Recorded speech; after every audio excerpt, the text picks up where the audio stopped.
Welcome back. In this section, we're going to be talking about some advanced topics in CSS, and I'm going to start off with the critical render path. What is that? Well, we always should know how things work underneath the hood so we can make our websites as fast and reliable as possible.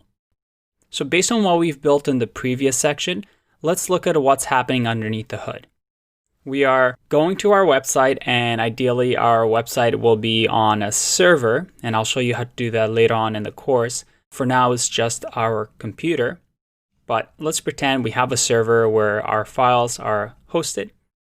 When we go to our website, we'll call it coolwebsite.com, we request the HTML file, and the browser now sees our HTML file. Reads through this document, and as it's looking through, it notices that, oh, I need a CSS file here. So it goes back, makes another request, and says, hey, can you please give me a CSS file as well? The server says, yep, no problem. Let me grab that for you.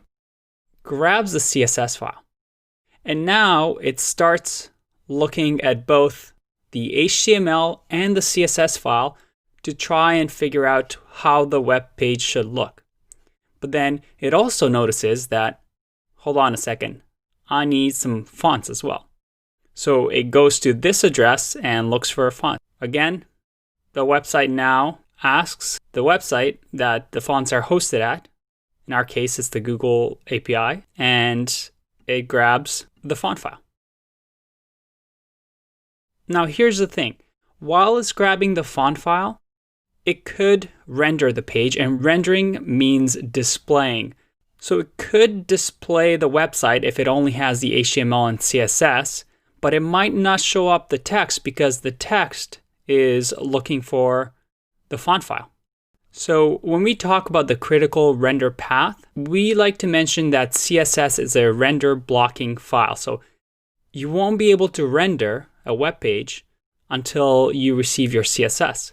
And sometimes if you have font files, you'll also have to wait for the text to render on the page. So keep that in mind when you build your websites. But what are things that we can consider when doing this so that our websites load up faster? One is maybe to have our own font files. Another one might be that you don't want to make your CSS too big.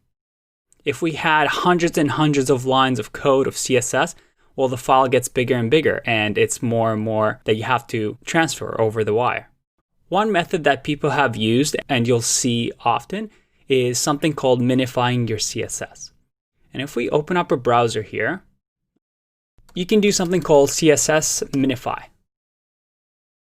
And CSS minify, what it does is you can enter your CSS here. You can see an example over here. So you enter this, and you click minify. And what minify does, it removes all the white space. So everything is on one line, just really tiny together. So even though it's the same CSS, it technically makes the file a little bit smaller so that the number of bytes that you're sending over the internet is a lot less.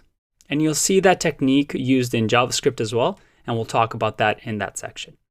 But that is the critical render path, a path that a website takes to display something to the user.